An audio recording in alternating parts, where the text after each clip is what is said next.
नहमदुहु व नुसल्ली व नुसल्लिमु अला रसूलिहिल करीम अम्मा बाद फ़अऊज़ु बिल्लाहि मिनश शैतानिर रजीम बिस्मिल्लाहिर रहमानिर रहीम क़ाल अल्लाहु तबारक व तआला फ़िल क़ुरआनिल मजीद लौ अंज़लना हाज़ल क़ुरआन अला जबलिन लरअयतहु ख़ाशिअन मुतसद्दिअन मिन ख़श्यतिल्लाह सदक़ल्लाहु मौलाना अज़ीम व सदक़ रसूलुहुन नबियुल अमीनुल करीम।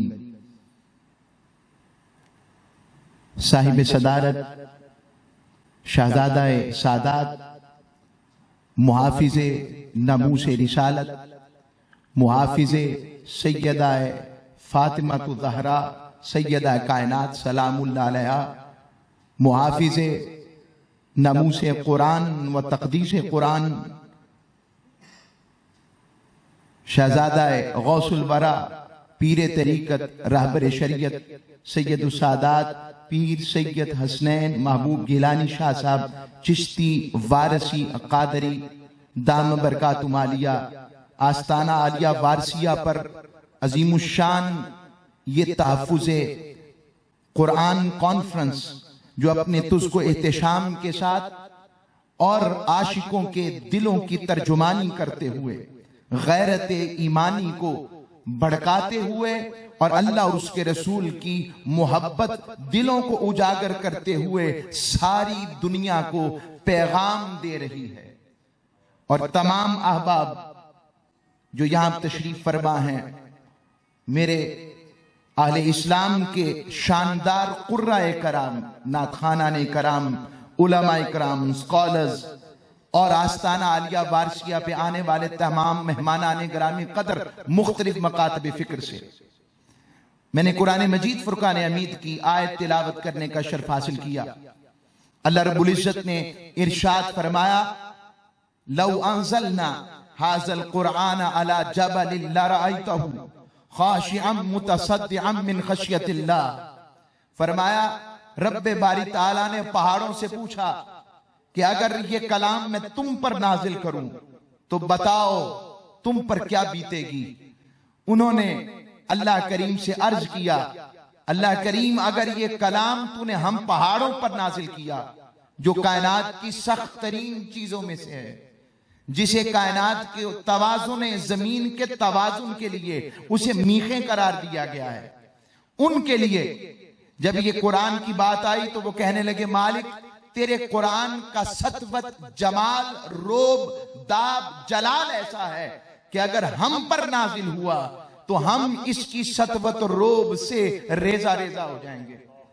अब एजाज़े कुरान भी है, रब्बे बारी ताला का इंतखाब भी है और रब्बे बारी ताला ने फिर इस कुरान को नाजिल करने के लिए जो वजूद चुना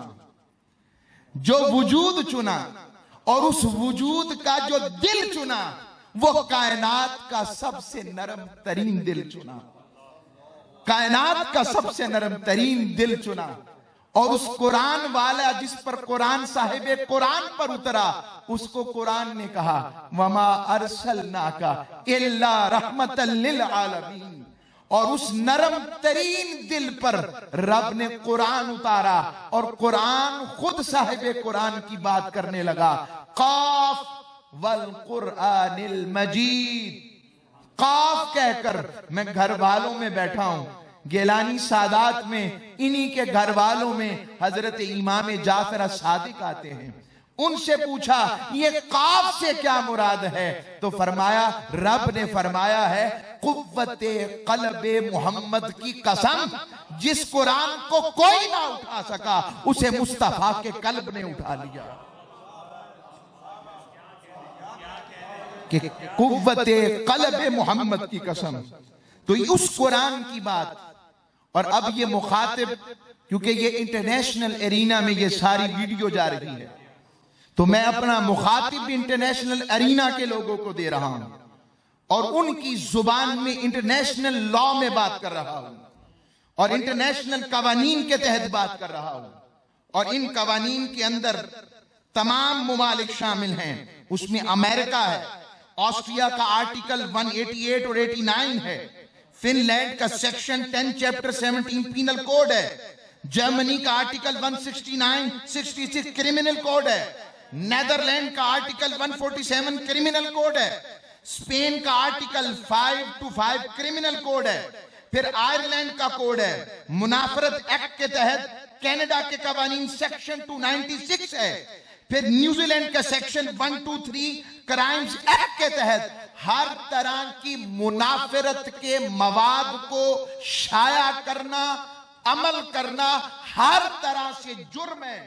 और उससे भी मैं नीचे जाता हूं, हर मुल्क के अंदर सेल्फ डेफिमेशन, जिसे आप हद तक के इज्जत का कानून कहते हैं। यहां पर यूरोप, अमेरिका, यूके से भी साथी मेहमान तशरीफ लाए, उनसे पूछें आप किसी बुजुर्ग आदमी को तंजन ओल्ड मैन कह के देखें, वो आपको अदालत में घसीटेगा और अपने इस तंज के ऊपर आपसे जुर्माना वसूल कर सकता है। मैं उन यूरोपियन से पूछता हूं, मैं उन वेस्टर्न वर्ल्ड वालों से पूछता हूं कि क्या तुम्हें अपने यहां हद तक के इज्जत के कानून तो नजर आते हैं, और जब कुरान के नामूस की बात आए या मुस्तफा की हुर्मत नामूस की बात आए, जब इस्लाम की नामूस की बात आए, तो तुम इसे फ्रीडम ऑफ एक्सप्रेशन का नाम देते हो। और अगर ये फ्रीडम ऑफ एक्सप्रेशन है तो अपने कवानीन से हद तक के इज्जत के कानून को सबसे पहले खत्म करो। कोई जो चाहे, जैसे चाहे, जिसके साथ बर्ताव कर सकता है।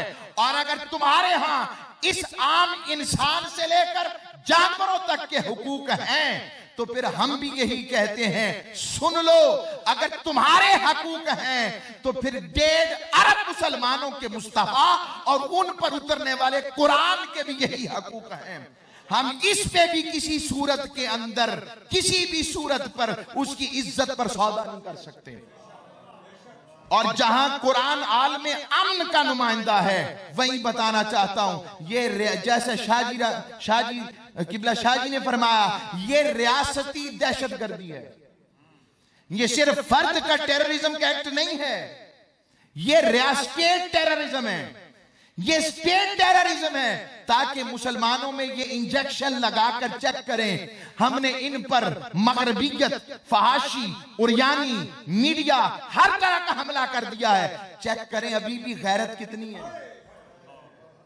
जिसको इकबाल ने कहा था, ये फाका कश जो मौत से डरता नहीं जरा, रूहे मुहम्मदी इसके बदन से निकाल दो, और फिक्रे अरब को देकर फरंगी तखय्युलात, इस्लाम को हिजाजो यमन से निकाल दो।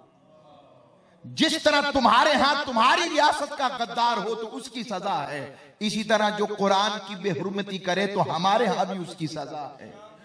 और आज का ये अज़ीमुश्शान कॉन्फ्रेंस, हम बार बार इसी बात को मैं हाल के तौर पर पेश कर रहा हूं, जो शाहजी ने फरमाया OIC इकट्ठी हो इस पर।